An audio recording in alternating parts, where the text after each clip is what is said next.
যে কোনো মূল্যেই এই ডাকসুটা আমরা আদায় করে ছাড়বো আগামী 9 তারিখ 9 সেপ্টেম্বর।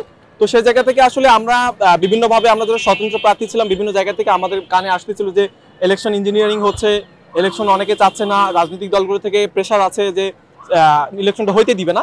তো সেই জায়গা থেকে আমরা আসলে সেরকম আলাপ শুনতেছিলাম। তো আমরা সেটা আসলে দেখতে পেয়েছি যে আমাদের যে হাইকোর্ট সেখান থেকে বলা হয়েছে, ঘোষণা আসছে যে হচ্ছে ডাকসুটা স্থগিত করা হয়েছে।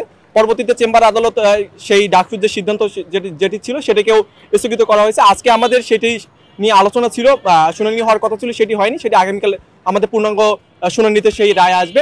তো আমাদের কাছে যেটা মনে হচ্ছে সেটা হচ্ছে আসলে আমরা শিক্ষার্থী, ঢাকা বিশ্ববিদ্যালয়ের যত শিক্ষার্থী আছে তাদের আসলে প্রাণের দাবি ডাকসু, তারা সকলেই ডাকসুটা চায় এবং শিক্ষার্থীদের অধিকার আদায়ের যে একমাত্র মাধ্যম বলি রাজনৈতিক যে ছাত্র সংগঠনগুলো আছে সেগুলোর বাইরে এসে আমরা শিক্ষার্থী যারা আছি তাদের হয়ে লড়াই করবো, সেরকম মানুষজন ডাকসুতে যখন আসবে তখন ছাত্র সংগঠন যেগুলো আছে তাদের যে আধিপত্য আছে সেটা আসলে কমে যাবে, তাদের আধিপত্য থাকবে না। কারণ নির্বাচিত যারা শিক্ষার্থী থাকবে, প্রতিনিধি থাকবে, তারাই সবকিছু নিয়ন্ত্রণ করবে। তো সেই জায়গা থেকে তাদের জায়গা থেকে তারা আসলে চায় না ওইভাবে ডাকসুটা হোক। তো আমরা শিক্ষার্থী যারা আছি, সাধারণ শিক্ষার্থী যারা আছি, তারা আসলে যে কোনো মূল্যেই এই ডাকসুটা আমরা আদায় করে ছাড়বো। আপনারা দেখেছেন আমরা এখানে আজকে আন্দোলনে এসেছিলাম, আমরা চাই ডাকসুটা হোক এবং শিক্ষার্থীরা চাই ডাকসুটা হোক।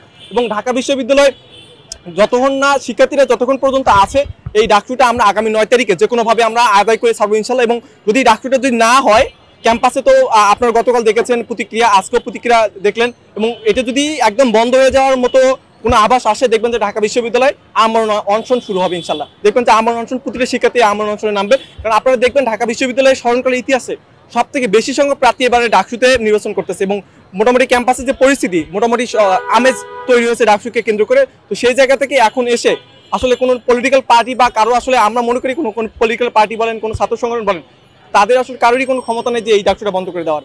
আমরা চাই ডাকসু হবে, সেক্ষেত্রে এই ডাকসু আদায় করে ছাড়বে ইনশাল্লাহ।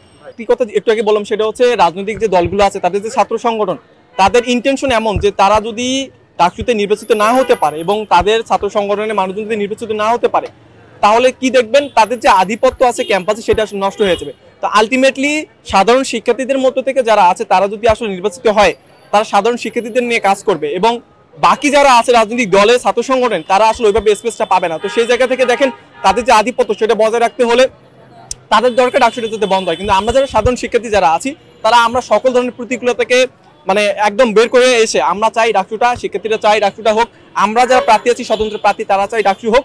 তো সেই জায়গা থেকে আমরা মনে করি ডাকসুটা আসলে হবে এবং ইনশাল্লাহ আমরা 9 তারিখে ডাকসুটা নিয়ে আসতে পারবো।